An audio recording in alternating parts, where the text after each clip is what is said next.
Chahi asigi May thada anirak thokiba len yawba nonglei nushit amadi ising Ichao na Sokhallaba Moirang Assembly Constituency gi Khangatlaba Lukhrabi Chatreta Ahanba phase ki Oina India Donetsk ki state partner su oiriba New Life Foundation Manipurna cheng yauna chan thaknaba potlam kaya yenthokre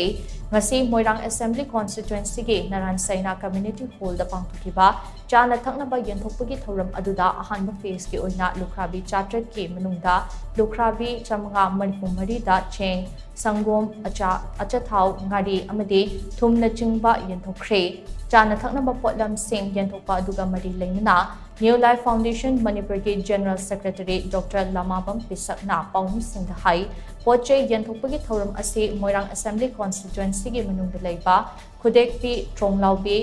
Ngangkhalawai Naran Saina Sunusifai Fuwala amadi Moirang Municipal Council gi Ward number 1, 3, 4 amadi 12 ta Pangkhre Ahanba phase ki aroiba oina August ki tang manga da thamnapokpida chana thaknaba potlam sing yenthokani asigumba thoram ase India Donetsk ka New Life Foundation Manipur ga kupna khanaraba matungda awaba taraba Lukhrabi singda kanaba kharata oirabasu piba ngamnaba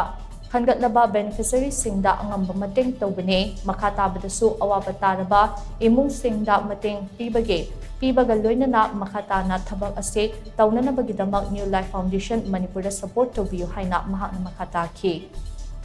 Sumba wana tawa sinda Khangatlaba identify toba targeted by beneficiary sinda New Life Foundation amdi tonga tonga co-partner singa sumba wana gi humanitarian assistance pina bai toba thorang tori government toba mayam lai government toba mayam sida kedoba ekoi New Life Foundation amdi co-partner sinda yam support tawi bam de kedo government toba sinda su ekoi dumo yengi government toba sinda kedo wat hobo leba taragadi e government toba sinda igre adu bosi area si yahudu bi sinauri yahudu bi areas de ekoi toba saki ka haina kedo kedo propose tawi to with the knowledge of the district administration and the others allied department also sometime koi consent to raga awat apa do fit tongara kan sumba program si tawjabani adu government su tumak tawri the government sinda tawu su oisano adu kai awat leba taragadi madu obo leba taragadi New Life Foundation na mayam support kai rona sumba sage si tawni do ina pidana amoi keli membai ne keli dana nuaire dekara balu khabi ni awana isak na taw keli dana yam nuaire amoi keli khata basu amu golon amu bai sik na hona pidana akoi mo pisang na masih kan masih kona bilang mayam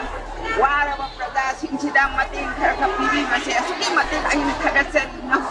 tungga su masih ba umuk bangko pangamba wayan diwan isoli makon dari kagasan masih je amdai kunci dari wa hendak